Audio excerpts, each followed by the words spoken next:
Third topic for this week: the benefits of tuning threat intelligence to your business vertical. I wanted to talk about the benefits of tuning threat intelligence to your particular business vertical.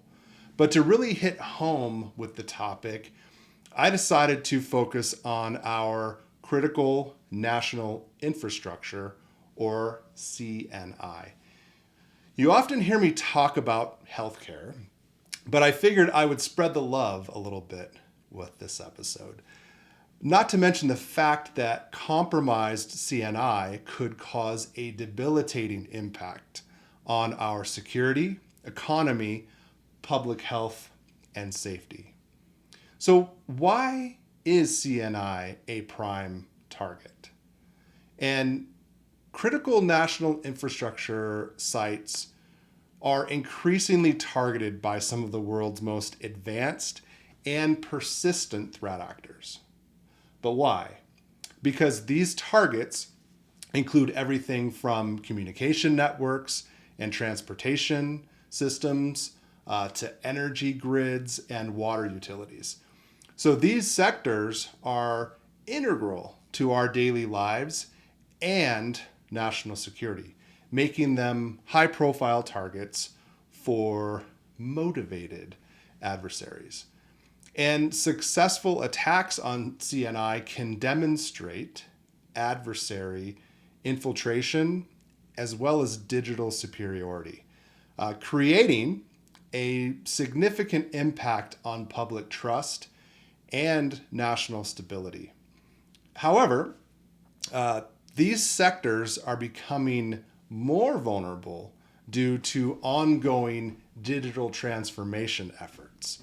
While digital transformation is essential to meet the service expectations of modern citizens, it introduces a host of new risks and interdependencies between different systems and services. And this complexity can make it difficult to identify and manage potential vulnerabilities.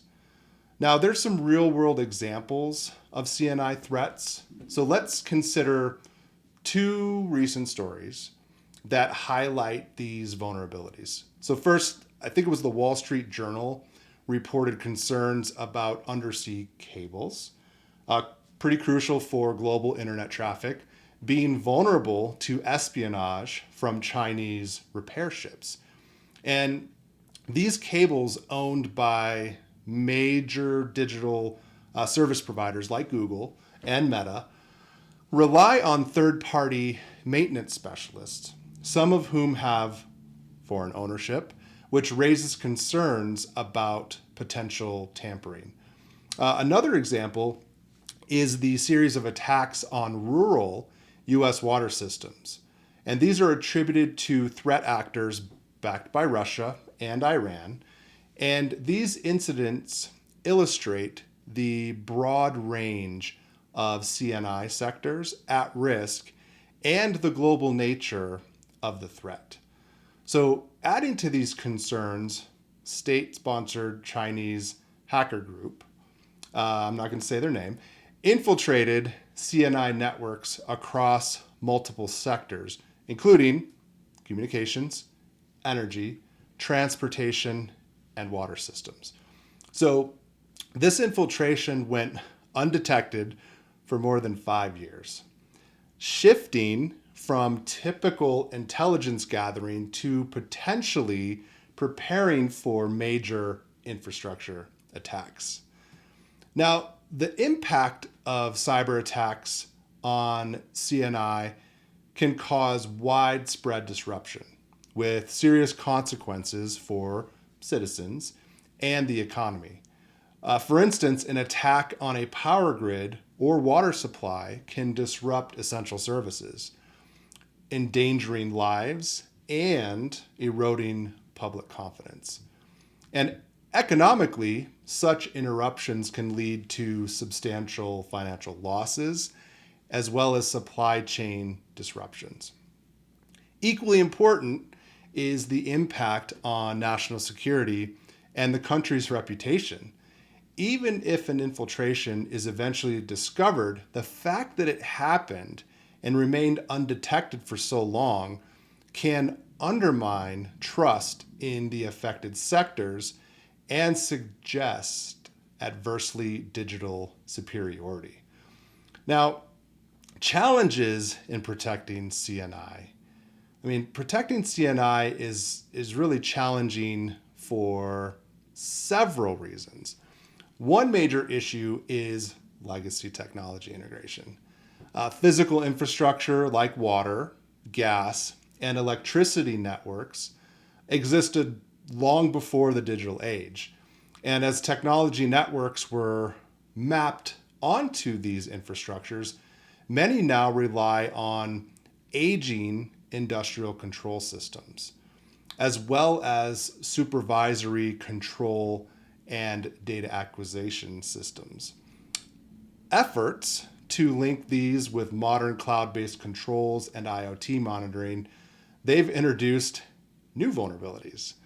For example, addressing a vulnerability in legacy SCADA systems can be difficult without disrupting operations, really leaving a window of opportunity for adversaries.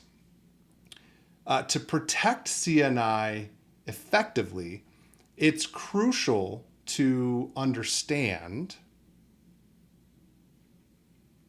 your adversary. Different sectors face different threats, and the tactics, techniques, and procedures used by adversaries vary. For instance, the group that I wasn't going to say their name, really deviation from typical intelligence gathering methods indicated a potential shift towards planning major attacks. And to tune your systems for enhanced protection, I want you to consider some tips. So, establish the context. Understand your environment's inherent vulnerabilities, regulatory constraints, and available resources. Gain situational awareness. Integrate vulnerability data from across your entire infrastructure, including cloud, on-premises, IoT, mobile, and legacy systems. Consolidate and filter intelligence feeds. So use the context and data to filter out noise and prioritize threats with the highest impact and severity. Move from reactive to proactive. So with a stronger understanding of your adversary, start proactively hunting for evidence of their operations. So in conclusion, by tuning threat intelligence systems, CNI providers can better understand and respond to the escalating threat environment. So this proactive approach can significantly strengthen your security posture against increasingly sophisticated adversary.